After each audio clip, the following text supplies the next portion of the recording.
El último paso a la libertad. ONU revela recrudecimiento de la represión en Venezuela. Presos políticos. Clamor al Papa por justicia en el país. Perú en llamas. Segundo día de marchas contra Boluarte por reforma pensional.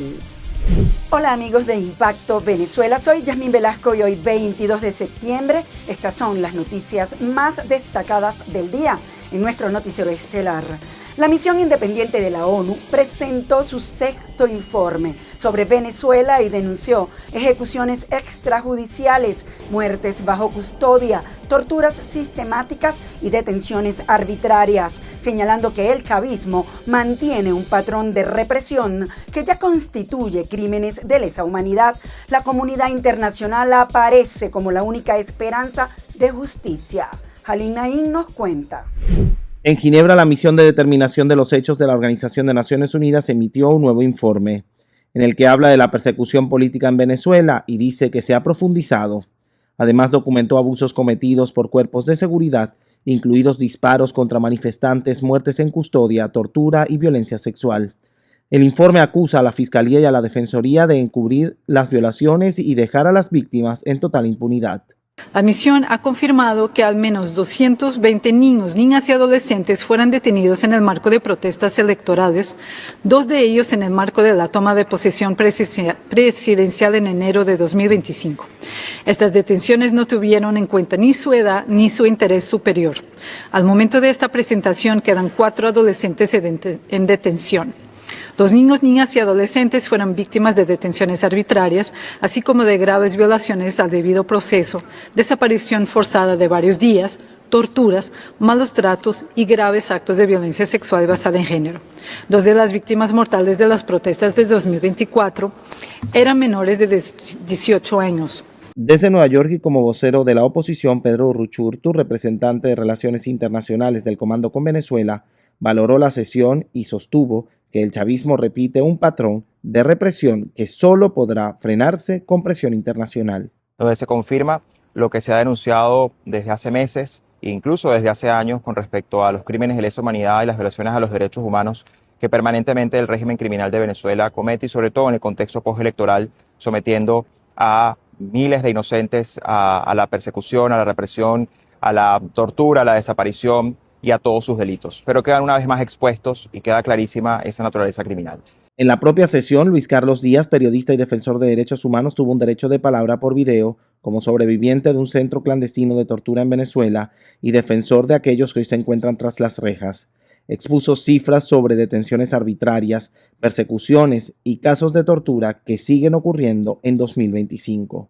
En este momento tenemos registrados al menos 70 presos políticos gravemente enfermos, 4 adolescentes, 12 defensores de derechos humanos, 133 mujeres, casi 100 extranjeros, más de una docena de profesores universitarios y más de 130 personas en desaparición forzada. Identificamos 92 lugares distintos de detención. Esta es una cifra inédita que muestra la gravedad del momento. La corrupción empeora la situación de los presos porque se extorsiona a las familias en las visitas carcelarias cuando deben llevar comida, medicinas y agua. La reacción del chavismo fue descalificar el informe como una novela fabricada, acusando a la misión de tener evidentes fines políticos y cerrando la posibilidad a una evaluación in situ. Que no tiene nada que ver con los derechos humanos, sino con el cambio de régimen en Venezuela.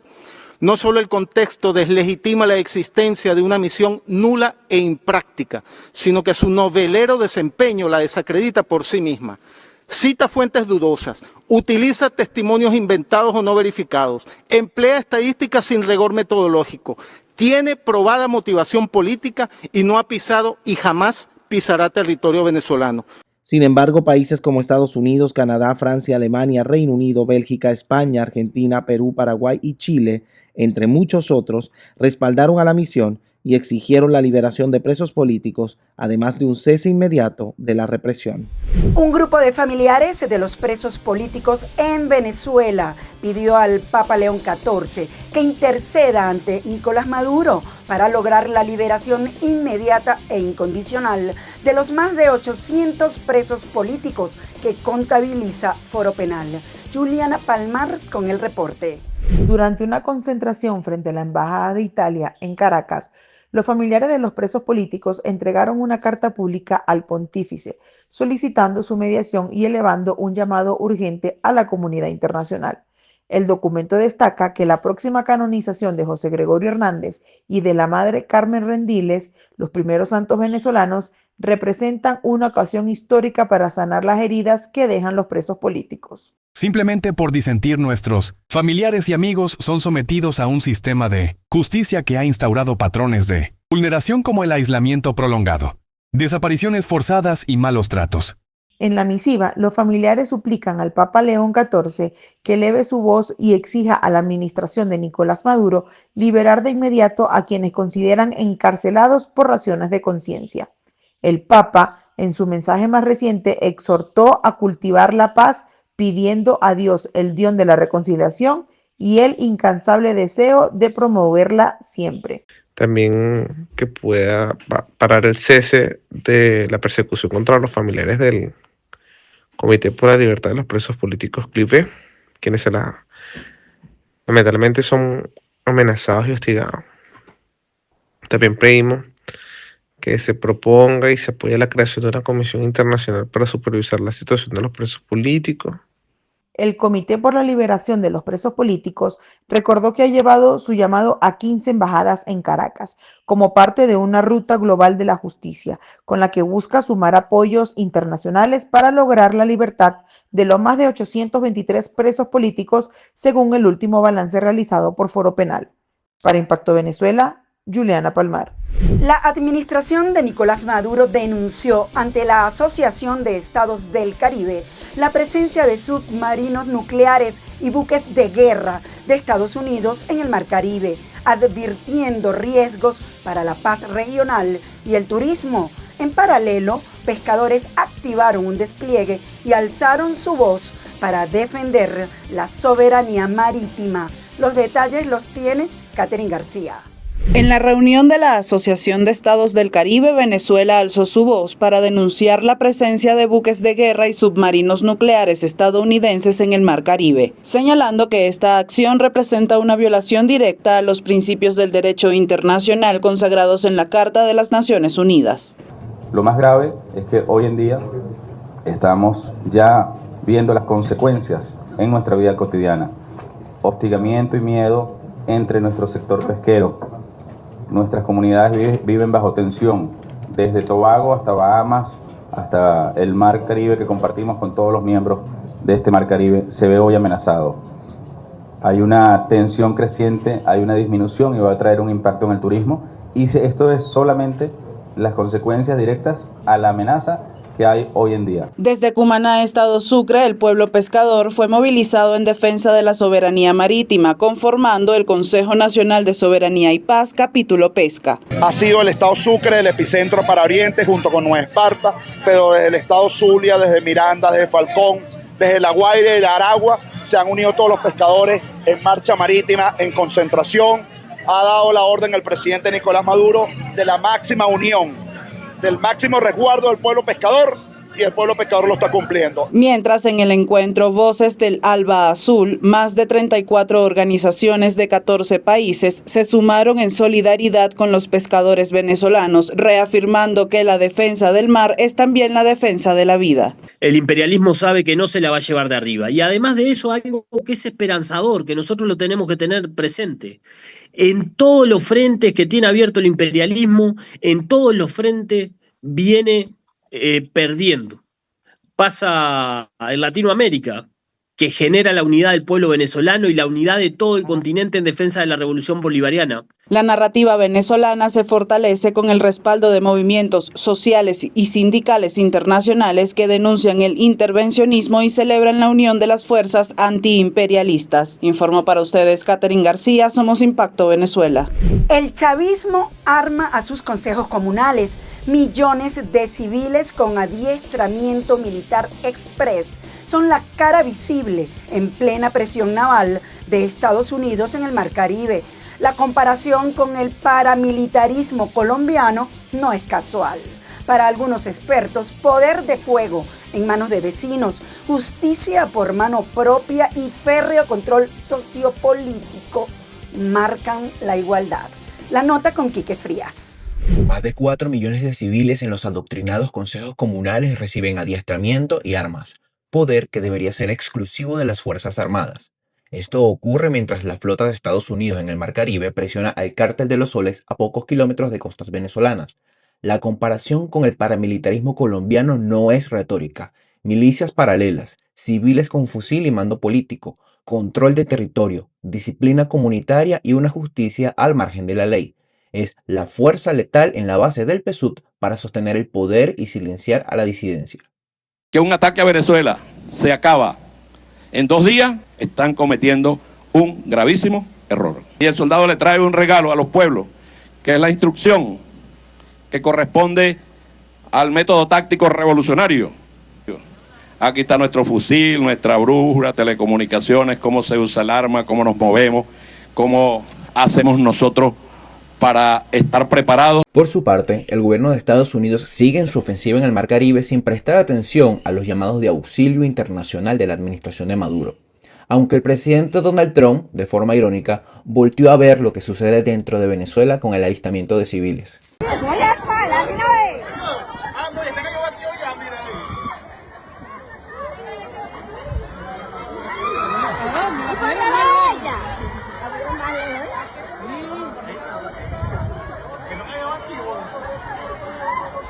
Con millones de civiles entrenados y el Caribe militarizado, el mensaje del chavismo es claro: poder a cualquier costo. La duda es otra: ¿quién paga el precio cuando el vecino porta el fusil y la justicia queda en manos del PSUV? Reportó para ustedes Quique Frías, Impacto Venezuela. Pasamos a revisar los comentarios que nos dejan sobre la pregunta del día de hoy. En pleno choque con Estados Unidos por narcotráfico y más sanciones, Maduro ruega a Trump abrir conversaciones, pero desde Washington el mensaje es otro. Entonces, ¿tú qué crees? ¿Es el inicio de un giro o el último recurso de un régimen acorralado? Está jugándose su último recurso o carta. Estos tipos lo que quieren es ganar tiempo. Creo que son patadas de ahogados. Ya el diálogo terminó hace mucho. Acciones precisas y contundentes es que necesitamos todos los venezolanos. En el béisbol de las grandes ligas, el talento venezolano vuelve a dar de qué hablar. 3 criollos aparecen entre los principales candidatos al Guante de Oro en esta temporada. Esta nota positiva nos la amplía María José Prado. A falta de 2 semanas para que concluya la temporada regular de Grandes Ligas, 3 venezolanos destacan entre los principales candidatos a ganar el Guante de Oro en la Liga Americana. Se trata de Andrés Jiménez, segunda base de los Azulejos de Toronto, quien podría conquistar su 4º galardón consecutivo, liderando las estadísticas defensivas con 62 outs por encima del promedio. En la tercera base, Michael García, de los Reales de Kansas City, encabeza los registros de su posición con un valor de carreras de fildeo de más de 11, lo que lo convierte en favorito para quedarse con el premio por primera vez en su joven carrera. Y en el jardín derecho, Wilyer Abreu, de los Medias Rojas de Boston, busca repetir la hazaña del año pasado. El patrullero destaca con 8 atrapadas de 5 estrellas y una potencia de brazo que lo ubica entre la élite de las grandes ligas. De confirmarse, sería un año histórico para el béisbol venezolano, con 3 criollos brillando a la defensiva en la élite del deporte. Revisemos lo que es noticia en materia internacional según lo que destacan portales en la web. Comenzamos con Impacto Venezuela, que titula lo siguiente: nuevo grupo de países occidentales reconoce este lunes en la ONU el Estado palestino. Varios países, entre ellos Francia, el Reino Unido, Australia y Portugal, han reconocido formalmente el Estado palestino en el primer día de la Asamblea General de la ONU. Esta acción, vista como una forma de presionar a Israel para que detenga la guerra en Gaza, marca un cambio diplomático histórico. El reconocimiento, aunque en gran medida simbólico, tiene como objetivo apoyar la solución de los 2 estados y, según el presidente presidente francés Emmanuel Macron ofrecer una alternativa a Hamás. La medida ha sido condenada por Israel y criticada por Estados Unidos, a pesar de que la mayoría de los países de la ONU reconocen a Palestina. Esta aún mantiene el estatus de observador, ya que su membresía plena ha sido bloqueada por Estados Unidos. Los enfrentamientos se intensificaron cuando los manifestantes lanzaron piedras y bombas incendiarias a la policía, que respondió con gases lacrimógenos. La protesta, motivada por la insatisfacción social debido al crimen organizado, la corrupción y una nueva reforma pensional que afecta a los jóvenes, resultó en al menos 18 heridos, incluidos manifestantes, policías y periodistas. Brasil se distancia de Estados Unidos y Venezuela en medio de creciente tensión militar. Brasil, bajo el gobierno de Luis Ignacio Lula da Silva, ha adoptado una postura cautelosa y neutral frente a las crecientes tensiones militares entre Estados Unidos y Venezuela en el Caribe. Brasil rechaza la presencia de fuerzas militares estadounidenses en la región, argumentando que tal despliegue es un factor de tensión incompatible con la paz regional. Aunque no reconoce a Nicolás Maduro como presidente legítimo, Brasil mantiene relaciones de Estado con Venezuela y busca proteger su frontera sin involucrarse en un conflicto que podría tener graves repercusiones en su territorio en términos de seguridad, economía y migración. El presidente de Rusia, Vladimir Putin, propuso el lunes prorrogar por un año el Tratado de Limitación de Armas Nucleares Estratégicas New START, concluido entre Rusia y Estados Unidos, que expira en febrero. El presidente de Rusia, Vladimir Putin, propuso una prórroga del Acuerdo de Armas Nucleares Estratégicas entre Moscú y Washington. El Tratado New START, que expira en febrero, limita a cada parte a 1.550 ojivas estratégicas desplegadas y prevé un mecanismo de verificación, aunque este se interrumpió desde que el Kremlin suspendió su participación hace 2 años. El mandatario aseguró que esta extensión solo será viable si Estados Unidos actúa de manera similar y no toma medidas que socaven o violen la proporción actual de capacidades de disuasión. Rusia está dispuesta, después del 5 de febrero de 2026, a seguir respetando las limitaciones cuantitativas centrales previstas por el Tratado START. Este es el último acuerdo de control de armamento entre Rusia y Estados Unidos. En 2019, Washington se retiró de un importante tratado de desarme firmado en 1987 con Moscú sobre armas nucleares de alcance intermedio. Amigos, gracias por acompañarnos en este recorrido informativo. Nos vemos mañana en una nueva emisión estelar de Impacto Venezuela. Y como siempre les recuerdo seguirnos en nuestras redes sociales y canal de YouTube.